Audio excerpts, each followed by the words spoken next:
잠시 후 2024 오토메이션 애니웨어 생성형 AI 웨비나가 시작됩니다.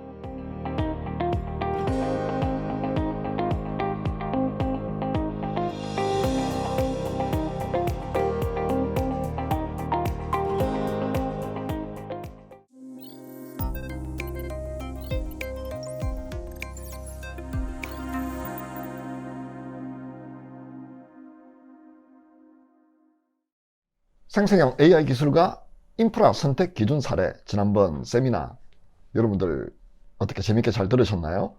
그때 실시간으로 올려주신 질문과 대답 제가 오늘 몇 가지를 뽑아서 여러분들께 먼저 설명을 드린 다음에 그 다음에 오늘 본 세미나 주제로 들어가겠습니다. 자, 우선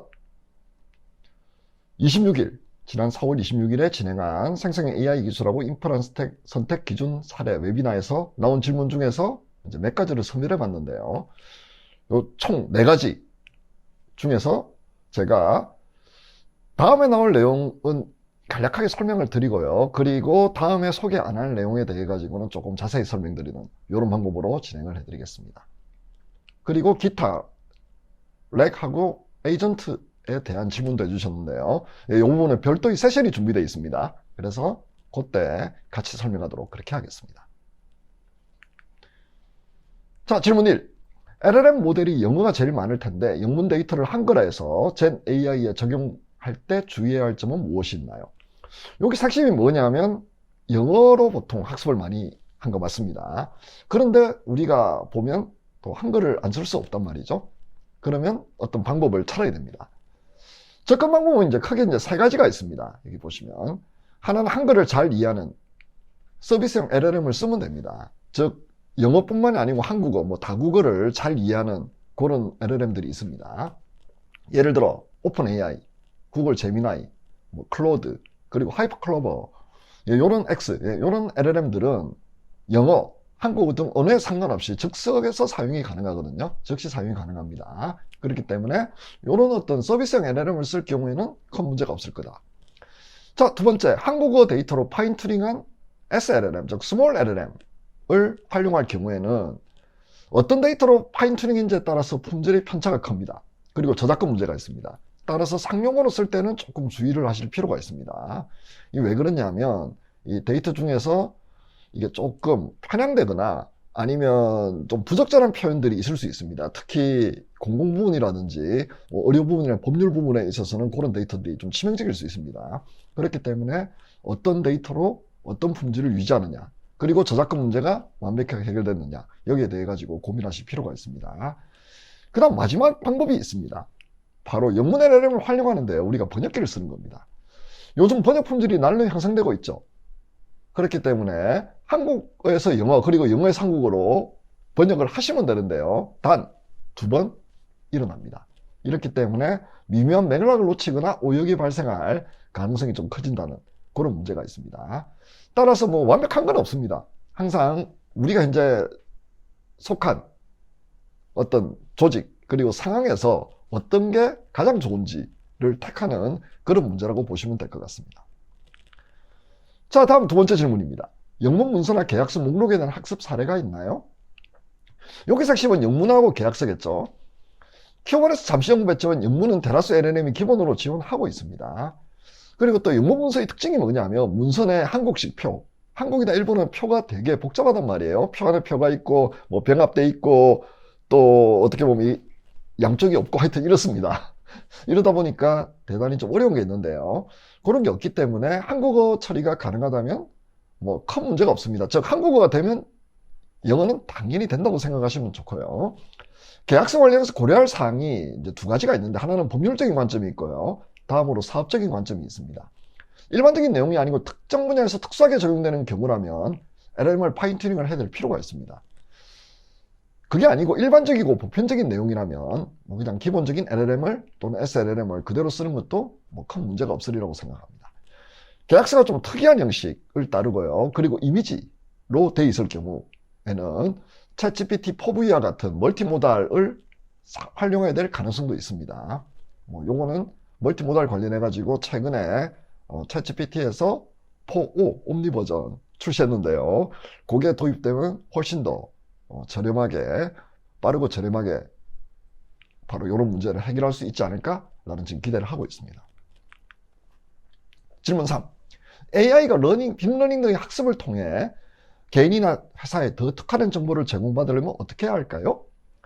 우선 딥러닝에서 전이학습, 이걸 트랜스퍼 러닝이라고 부릅니다. 을 사용해 기존 모델에 부가 정보를 주입해서 정확도를 높이는 이런 방법을 많이 씁니다. 특히 영상 쪽이 이런 여러 가지 사진들을 더 학습시켜가지고 추가로 학습시켜가지고 어떻게 보면 성능 높이는 그런 게 많은데요.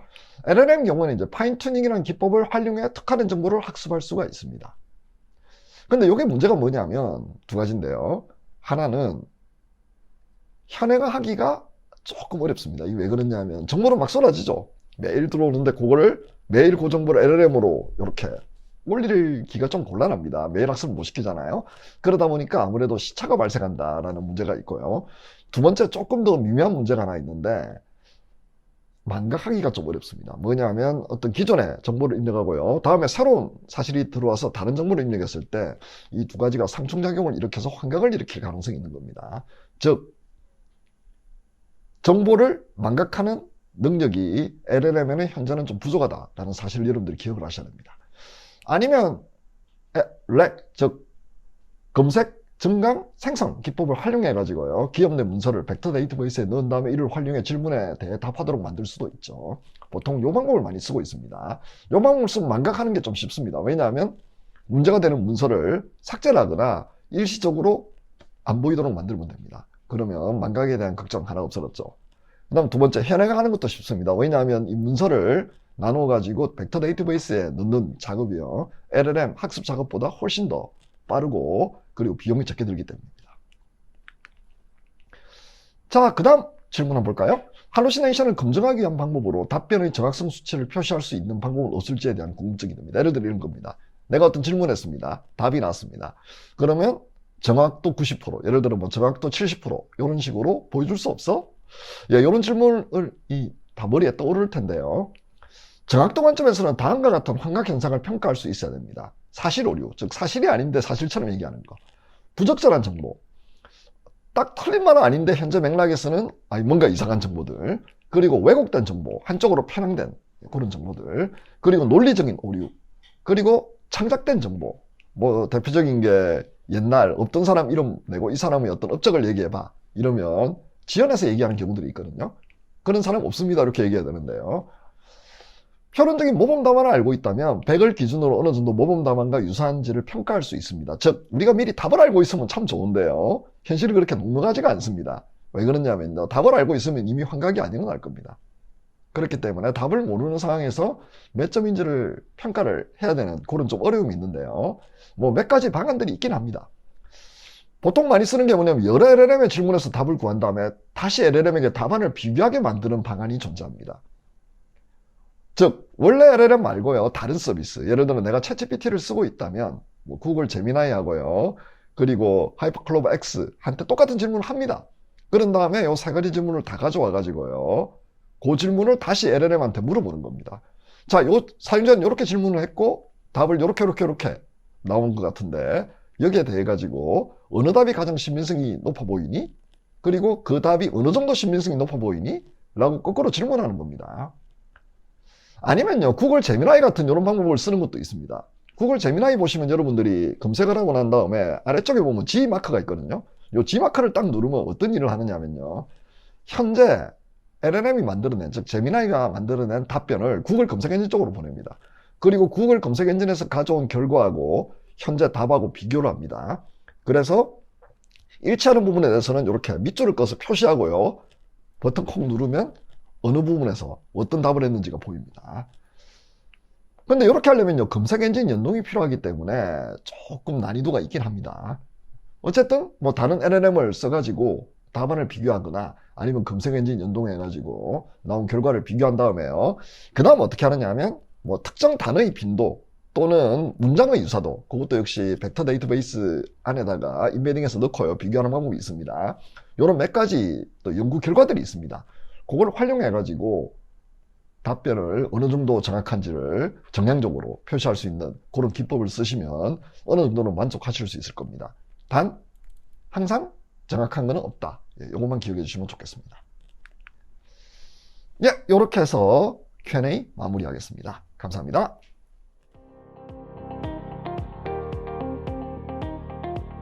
이어서 두 번째 세션, LLM에서 LMN으로 생성형 AI 랜드스케이프 확장이 이어집니다.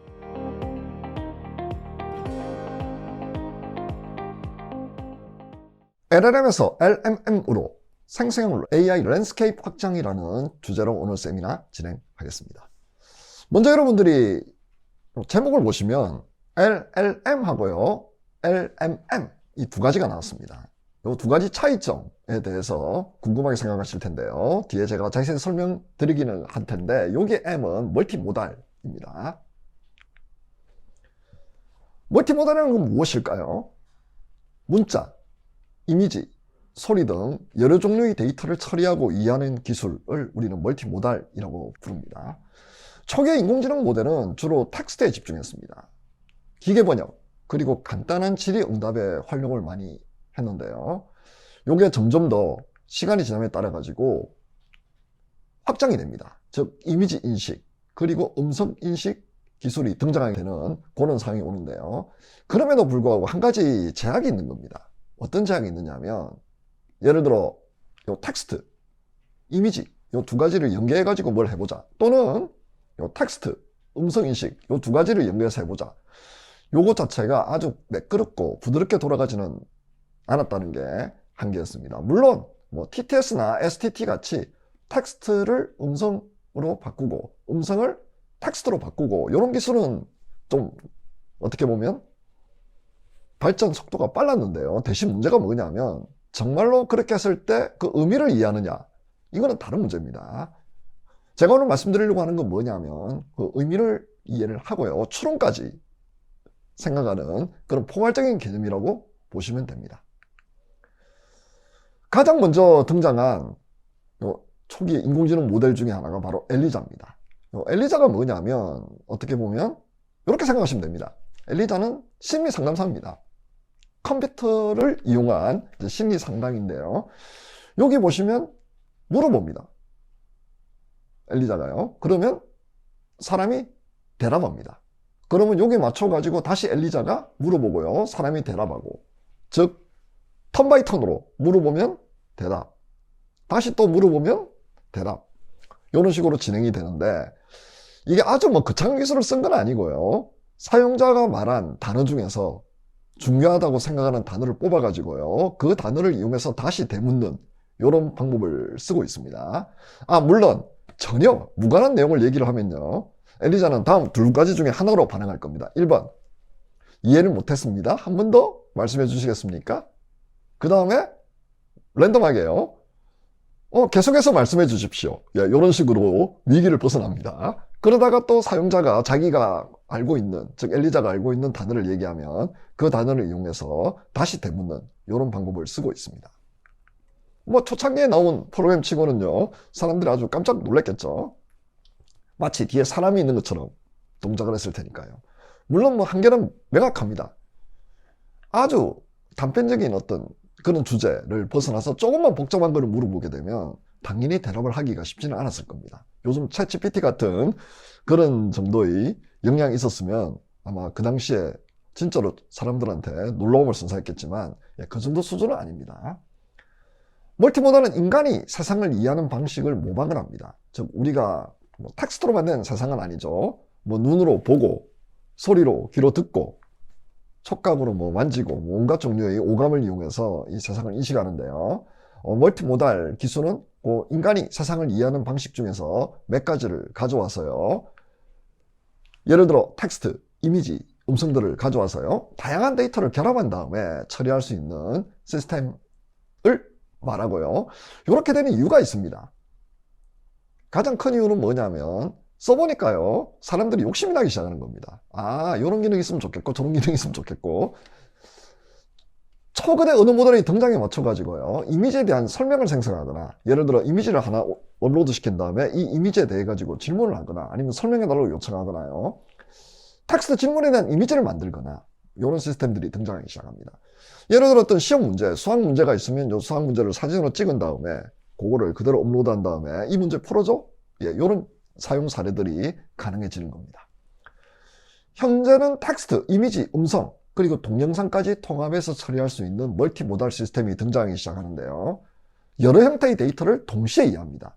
그리고 상호 연관성을 파악하도록 그렇게 동작하는데, 제가 뒤에 사례를 직접 보여드리면 조금 더 이해가 쉬우실 겁니다. 멀티모달은 사람들이 세상을 인식하고 상호작용하는 방식을 근본적으로 변화시킬 잠재력을 갖추고 있습니다. 여기서 중요한 것은 인식입니다. 그리고 상호작용입니다. 물론 텍스트만 이용해가지고요, 질문하고 텍스트로 결과를 얻는 이런 방식도 나쁘진 않은데요, 조금 더 문턱을 낮추려면 여러 가지 다양한 방식으로 질문이 가능해야 되고 또 대답을 받을 수 있어야 됩니다. 멀티모달 시스템이 우리에게 미치는 영향, 제가 5가지로 정리했는데요. 실시간 상호작용, 그리고 인간-기계 상호작용의 발전, 감정과 상황 인식, 창의성과 예술 분야의 발전, 교육 시스템의 변화, 이렇게 정리를 했습니다. 뒤에 강론으로 들어가서 조금 더 자세히 설명드리겠지만요. 실시간 상호작용은 무엇이냐? 과거에는 배치로 어떤 데이터들을 모은 다음에 그거를 한 번에 처리하고 그리고 마지막으로 결과를 출력하는 이런 방법으로 동작을 했었습니다. 그런데 요즘은 이벤트가 발생하면 즉각 처리한 다음에 즉각 결과를 주는 이런 식으로 바뀌고 있죠. 이유는 여러 가지가 있겠지만 현대사회가 워낙 빠르게 급변하게 바뀌고 있다 보니까요, 모두 다 마음이 급하죠. 내가 어떤 질문했을 때 답이 바로 안 나오면 답답해 한단 말이죠. 그렇기 때문에 실시간이 그 어느 때보다 중요해지고 있고요. 다음으로 인간, 기계 자체의 상호작용이 여러 가지 의미에서요, 과거하고 좀 다른 양태를 보이고 있는 겁니다. 예를 들어 여러분 스마트폰 전화를 하실 때요, 단순히 과거에는 오디오만 쓰셨죠. 근데 요즘 어떻습니까? 문자도 보내고요, 사진 찍어서 보내고 동영상도 찍고, 게다가 음성 비서들 요청하면 또 필요한 것들 찾아가지고 목소리로 알려주기도 하고, 여러 가지 상호작용 자체의 기술도 발전했고요. 그에 따른 시나리오도 과거하고는 사뭇 달라졌습니다. 그리고 감정하고 상황인식, 이 부분도 생각을 해야 되는데요. 예를 들어 제가 어떤 목소리를 낼 때 어조라든지 빠르기라든지 이게 제 감정을 잘 나타나죠.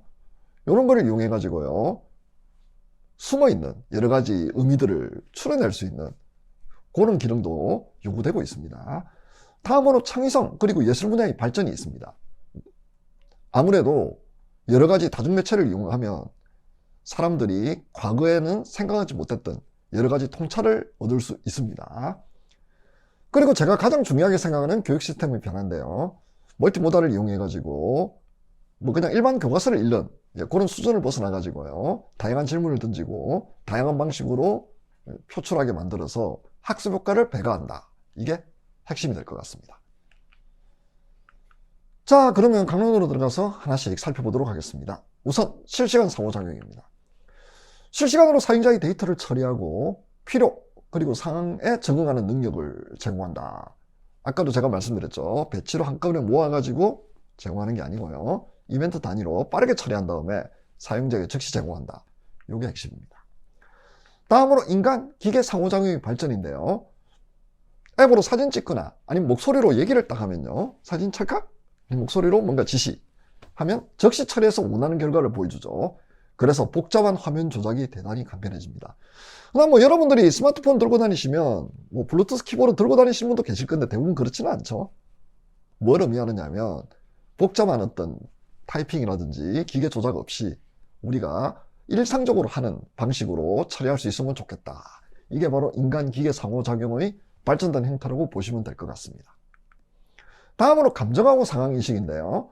단순 텍스트를 넘어서 목소리, 높낮이, 그리고 이미지 맥락, 다양한 정보를 분석해서 감정, 그리고 상황을 인식하는 수준을 높입니다. 자, 다음으로 창의성, 그리고 예술 분야의 발전입니다. 멀티모달 기술은 다양한 정보를 융합해서요, 새로운 형태의 예술 작품을 창조하거나 사람들과 힘내가면서 기존에 보지 못했던 새로운 형태의 경험을 제공합니다. 늘 그렇지만 창의성은 항상 낯익은 새로움이라고 제가 부르는데요. 너무 낯설어도 안 되고 너무 새로워도 안 되는데요. 그 중심점을 이제 어떻게 잡느냐가 참 중요합니다. 이 과정에 있어 가지고 우리가 여러 가지 미디어들, 내가 알고 있는, 그리고 내가 인식하고 있는 요 세상을 보여주면서 요걸 이용해서 뭔가 다른 세상을 알려달라, 이런 식으로 보통 질문과 대답이 오가게 되는데요. 멀티모달이 등장하면서부터 그게 사람이 아니고 컴퓨터가 할 수 있다, 이게 대단히 중요한 어떤 변화 포인트라고 저는 생각합니다. 마지막으로 교육 시스템의 변화입니다. 멀티모달을 활용해서 가상현실 교육, 그리고 개인화된 학습 경험을 높이는 방향으로 나아갈 수 있습니다. 아무래도 시각적인 어떤, 그리고 청각적인 게 있으면 사용자의 이해도가 올라갑니다. 그렇기 때문에 멀티모달을 교육 시스템에 접목하는 그런 쪽으로 교과 과정 뿐만이 아니고 이 교과 과정을 지탱하는 여러 가지 인프라들이 같이 변화가 있으리라는 예상을 할 수 있습니다. 자, 그럼 멀티모달 모델이 등장을 하기 시작했는데요.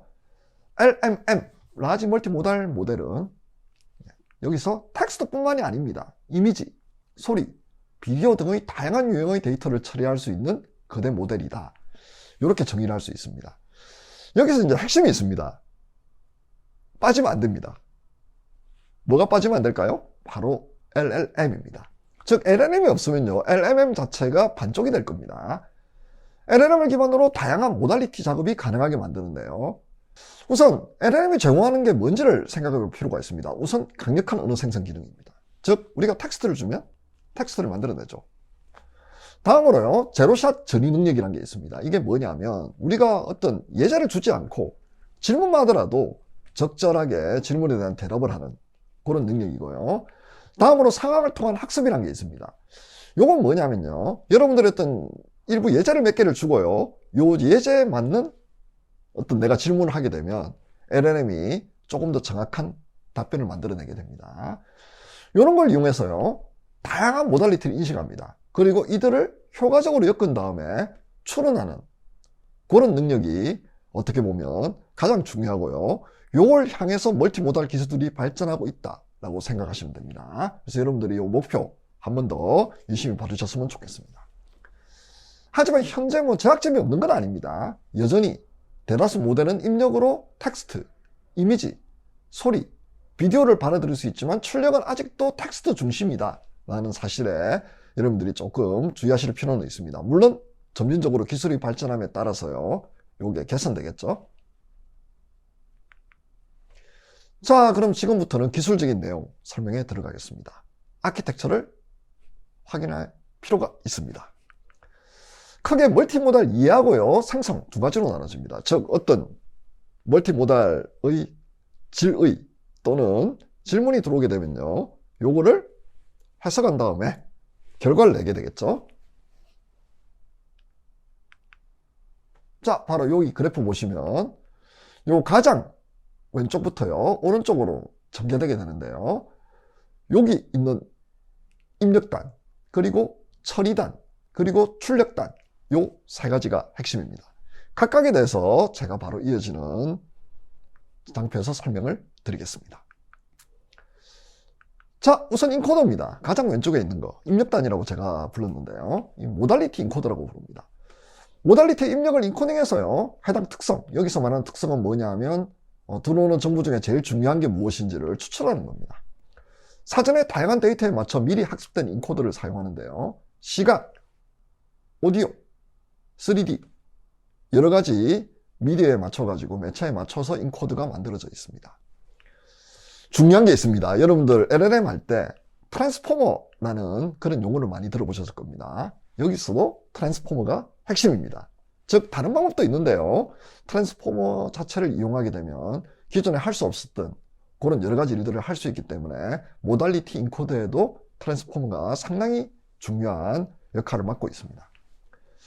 예를 들어 요 비전 트랜스포머라는 VIT, 그리고 클립 VIT, 요런 용어가 나오는데요, 이게 나오면 여러분들이 이게 모달리티 인코더구나 라고 생각을 하시면 됩니다. 이미지, 비디오를 해석할 수 있는 인코더가 있고요, 그리고 오디오를 해석할 수 있는 게 있고요, 그리고 나머지 매체가 늘어남에 따라 가지고 각각 인식할 수 있는 인코더들이 점점 더 늘어나고 있습니다. 자, 다음으로요, 우리 두뇌, 안 가볼 수 없습니다. 제가 아까 뭐라고 설명드렸냐면 LLM이 대단히 중요하다는 말씀 드렸습니다.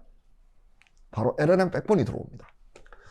LLM 백본은 LLM의 핵심 구성 요소로 LLM의 다양한 능력을 활용하게 되는데요. 여러 데이터들이 있죠. 뭐 텍스트, 이미지, 영상들 이걸 받은 다음에 여기서 얻은 특질들을 뽑아낸 게 있지 않겠습니까? 그걸 처리라는 겁니다. 즉 의미를 이해하고요, 추론하고요, 입력에 대한 의사결정을 할 수 있는 그런 기능들을 LLM으로부터 빌어와 가지고요 처리를 한다, 이렇게 생각하시면 됩니다. 즉 대부분의 LMM 안쪽에는요 LLM이 들어있기 마련입니다. 여러분들 이 부분 유심히 잘 보시면 좋겠습니다. 뭐 사례들 아마 보시면 여러분들이 많이 들어보셨던 여러 가지 오픈 소스 그리고 클로즈드 소스의 LLM들이 등장을 합니다. 예를 들어 뭐 팜, 뭐 라마2, 뭐 GPT 등등이 쭉 등장해서요. 요게 필요에 따라 가지고 어떤 걸 쓸지는 실제로 요 LMM을 구현하는 사람들이 결정을 합니다. 여러 가지 LMM마다 특성들이 존재할 겁니다. 그 특성에 가장 잘 맞는, 가장 처리를 잘하는 그런 걸 뽑아 가지고요 우리가 선택적으로 쓴다라고 생각하시면 좋을 것 같습니다. 자, 마지막으로 입력을 받아서 처리를 했으면 뭐가 남나요? 네, 출력이 남겠죠. 출력은 모달리티 생성기라고 부르는 게 있습니다. 다양한 모달리티로 출력을 생성하는데요. 이미지를 합성하거나 비디오를 합성하거나 오디오를 합성해야 됩니다. 그럴 때 LDM을 활용합니다. LDM은 Latent Diffusion 모델이라고 해서 텍스트 설명을 기반으로 새로운 이미지를 생성하게 됩니다. 물론 뭐 이미지뿐만이 아니고 오디오를 생성하는데도 LDM을 쓸 수 있습니다. 비디오도 마찬가지고요. 예를 들어 이미지 합성은 여러분들이 아마 여러 차례 들어보셨을 스테이블 디퓨전이라는 기술을 쓰고요. 비디오는 제로스코프, 그리고 오디오는 오디오 LDM2 이런 것들을 이용해 가지고 최종적인 결과물을 만들어냅니다. 챗GPT4의 경우에는 어떤 질문했을 때요, 이 질문에 대응하는 결과물을 파이썬 코드로 만들어냅니다. 그리고 이 파이썬 코드를 격리된 형태의 VM에서 동작시켜 가지고 나온 결과를 사용자에게 보여주게 됩니다. 그럼 예를 들어 뭐 그래프를 그리거나 이미지를 만들거나 다이어그램을 그리거나 뭐 다양한 일들을 할 수 있겠죠. 이런 것도 여러분들이 LMM의 일부라고 보셔도 될 것 같습니다. 어차피 최종 결과물 자체가 멀티모달 형태가 되면요 이것도 멀티모달으로 동작한다라고 생각해도 큰 무리는 없을 것 같습니다. 물론 가장 좋은 거는요 실제 LLM에 있는 멀티모달 기능을 이용해 가지고 파이썬 프로그램 동작시키지 않고서도 뭔가 나오면 좋겠죠. 하지만 그렇지 않더라도 충분히 우리가 잘 활용할 수만 있으면 된다는 겁니다. 중간 과정은 어떻게 됐든 간에 사용자에게 가장 적합한 그런 결과만 내면 되거든요. 그렇기 때문에 이런 쪽도 여러분들이 유심히 보시면 좋을 것 같습니다. 자, 그래서 이미지, 비디오, 오디오에 대한 여러 가지 생성기들이 존재하고요. 여기서 나온 결과물이 여러분들이 보는 최종 결과물이 될 겁니다. 대표적인 오픈 모델 사례하고요, 대표적인 상용 서비스 사례를 몇 가지 제가 들고 오겠습니다. 우선 대표적인 오픈 모델 사례는 오픈 AI의 클립, 그리고 마이크로소프트가 만든 라마입니다. 그리고 대표적인 상용 서비스 사례는 챗GPT4V, 그리고 구글 제미나이, 이 두 가지가 대표적인 상용 서비스 사례라고 볼 수 있습니다. 지금부터는 실제 예를 보면서 여러분들께 설명을 드리도록 하겠습니다. 자, 우선 라마입니다. 네, 요거 보시면요, 이미지를 딱 끌어올린 다음에 그럼 여기 뿅 올라가거든요. 그 다음 질문을 하면 됩니다. 그러면 요 이미지를 보고요, 예를 들어 야, 이 이미지에서 좀 이상한데 뭐가 이상해? 라고 하게 되면 이상한 점에 대해 가지고 자기가 알고 있는 바를 설명을 하도록 그렇게 되어 있습니다. 즉 이미지를 제시한 다음에 이 이미지에 대한 설명을 우리가 뿌리고요, 라마는 그 두 가지를 융합해 가지고요 추론이라는 과정을 거쳐서 실제로 사용자의 질문에 대해서 이미지를 기반으로 대답하도록 그렇게 설계가 되어 있다는 거, 이걸 보시면 아마 동작 원리에 대해 가지고 제가 앞서 설명드린 아키텍처하고 연결시켜서 생각하실 수 있을 겁니다. 자, 다음으로 유명한 챗GPT입니다. 챗GPT를 쓰게 되면 기본적으로 챗GPT4V 모델을 필요에 따라서 씁니다. 자, 예를 들어 여기서 가위바위보 게임이 있습니다. 이 가위바위보 게임에서 사용자가 이 시퀀스대로 내는 거를 모사하는 거고요. 여기서 뭐라고 질문하느냐 하면 이 가위바위보 게임에서 어떤 패턴을 사용하는 것 같아? 라고 하면 챗GPT가 여기에 나오는 시퀀스를 분석한 다음에 실제로 자기가 이 패턴에 대한 설명을 하게 됩니다. 자, 그럼 여기서요 추가적인 질문을 할 수 있습니다. 예를 들어 이런 거죠. 이런 패턴은 상대방을 교란할 만큼 충분할까? 부조가 나면 어떻게 바뀌어야 하나? 라고 질문합니다. 무슨 얘기냐면요, 조금 더 추론 수준을 높이는 겁니다. 단순히 현재 있는 패턴을 분석하는 것 뿐만이 아니고 여기에서 전략을 도출하라 라는 질문을 하게 됩니다. 그러면 뭐 여러 가지 자기가 생각하는 전략들을 제시를 합니다. 즉 제가 아까 말씀드렸지만 LLM의 기능을 이용해 가지고 실제 추론까지 가능하다라는 걸 여러분들이 생각하시면 좋겠습니다. 자, 다음으로 구글 제미나이로 한번 넘어가 볼까요? 제미나이한테 똑같은 질문을 했습니다. 근데 아무래도 아직 챗GPT 4V보다는 조금 못 미치는 그런 대답을 하고 있습니다. 예를 들어 뭘 하는지를 알았습니다. 요 가위 패턴을 만들고 있다. 가위바위보 하는 것 같구나 정도로 생각하는데요. 그런데 이 이미지만으로는 가위바위보에서 어떤 패턴을 사용하는지 확실하게 알 수 없다고 설명을 합니다. 아까 챗GPT는 요 반복적으로 낸다고 설명을 했습니다. 그리고 이제 몇 가지 이제 이유를 자기가 알고 있는 거를 이제 설명을 합니다. 그래서 뭐 어떤 패턴 사용인지 잘 모르겠다고 해놓고 그래도 가능성에 대해서 조금 더 얘기를 합니다. 즉 뭐 완벽하지는 않지만 일단 어떤 패턴을 쓰고 있는지에 대해 가지고 자기가 나름대로 설명을 하고요. 그리고 여기에 대해서 심리전을 잘 안 할 경우 뭐 의외로 다른 걸 알 수도 있다. 즉 이 패턴에 따라 가지고 전략도 살짝 언급을 해줍니다. 아까 챗GPT 4V 같은 경우는 실제 이 패턴을 알려주는 거하고 그다음 전략을 분석하는 거하고 이 두 가지가 다른 질문으로 캐냈는데요. 구글 제미나이 같은 경우는 통합된 형태로 우리에게 알려줍니다. 물론 정확도는 챗GPT4가 여러분들이 보시면 아시겠지만 조금 더 제대로 된 대답을 하고 있다라고 생각하시면 될 것 같습니다. 자, 이제 마무리를 하겠습니다. 챗GPT의 놀라운 이미지 추론 능력을 같이 한번 보도록 하겠습니다.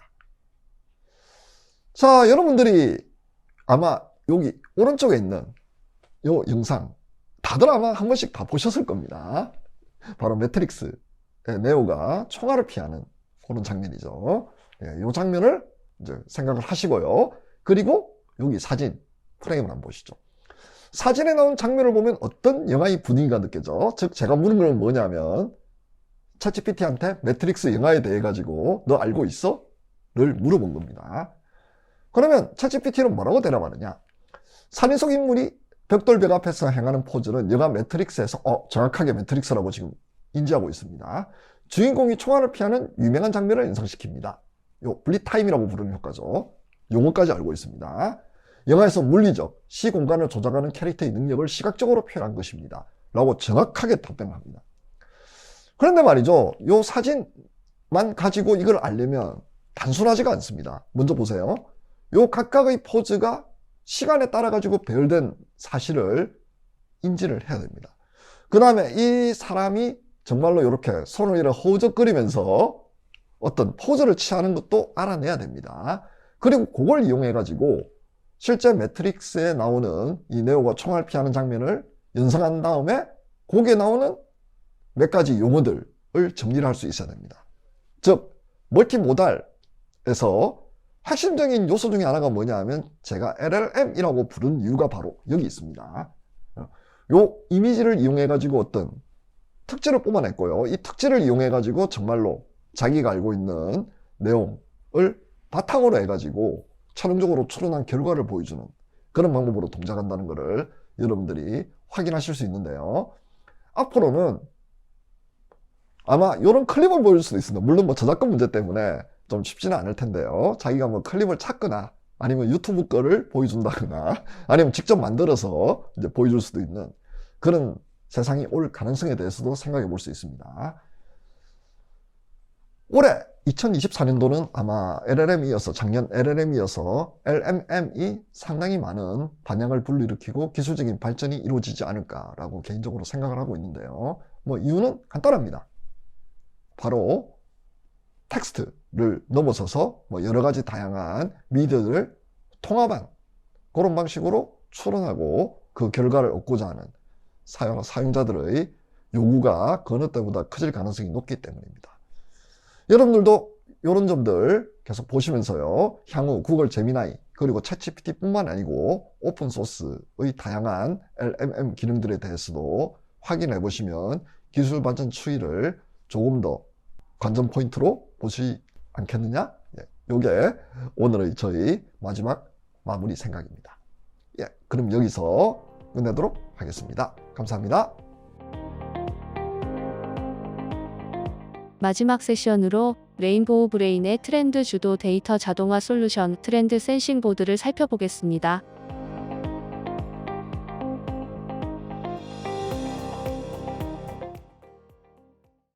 안녕하십니까. 레인보우 브레인 플랫폼 사업본부 서비스 기획팀 박만식 책임입니다. 이번 세션에서는 젠 AI와 RPA를 활용하여 시장 흐름을 파악하는 서비스인 트렌드 센싱 보드를 소개해드리고자 합니다. 15분 동안 짧게 소개하려고 하니 관심 기울여 들어주시기 바랍니다. 사업을 운영하거나 업무를 할 때 전반적인 시장 흐름과 트렌드는 필수적으로 파악해야 합니다.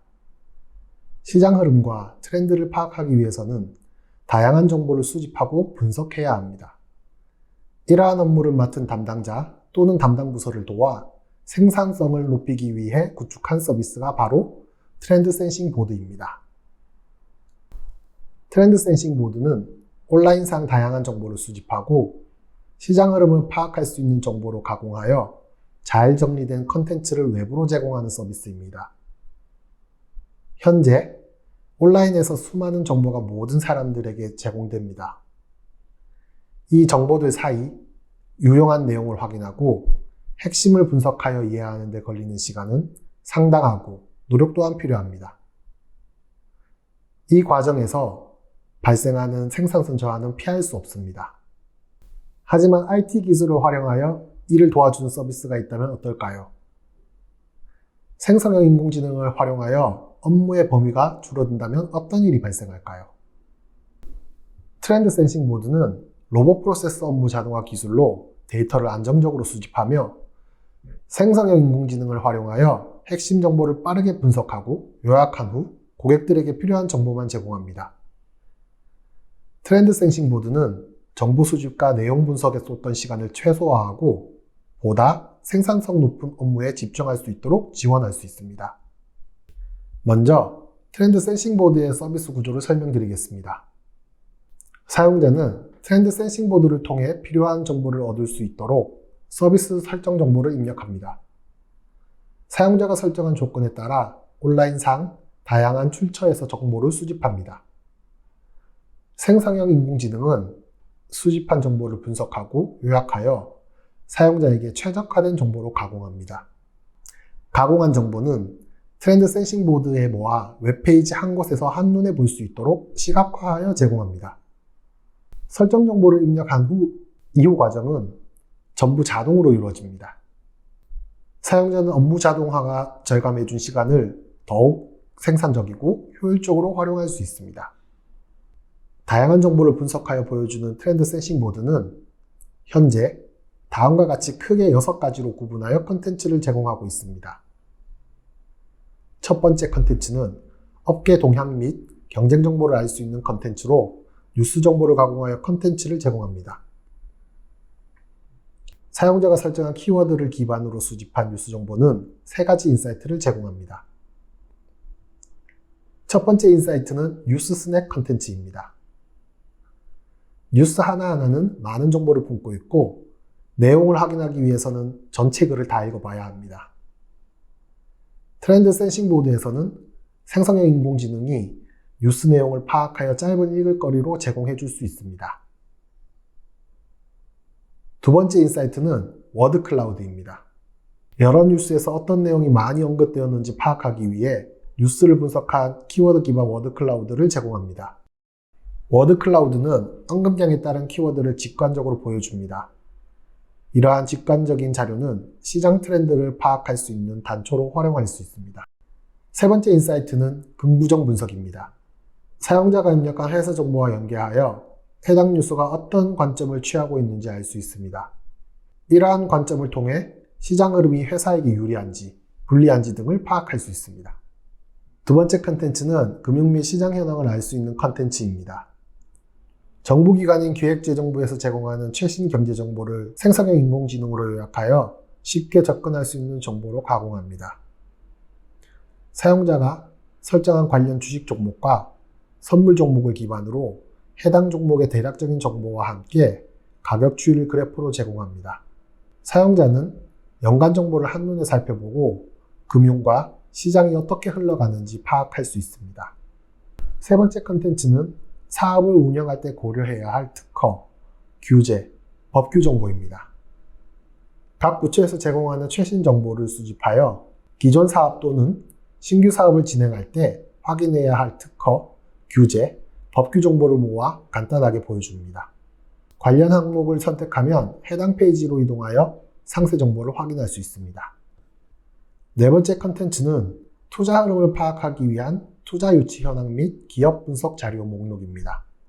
스타트업 투자 유치 최신 현황을 제공하고 생성형 인공지능으로 투자 현황을 분석한 투자 키워드를 보여줍니다. 투자 키워드 분석은 사용자가 투자 흐름에 대한 인사이트를 얻는 데 활용할 수 있습니다. 또한 전문가가 작성한 기업 보고서의 목록을 제공하고 선택 시 상세 정보를 열람할 수 있는 웹페이지로 연결해 줍니다. 다섯 번째 컨텐츠는 국내 현 트렌드를 이해하기 위한 소셜 트렌드 현황 정보입니다. 당일 검색량이 많은 구글 키워드와 해당 연관 검색어를 실시간으로 제공합니다.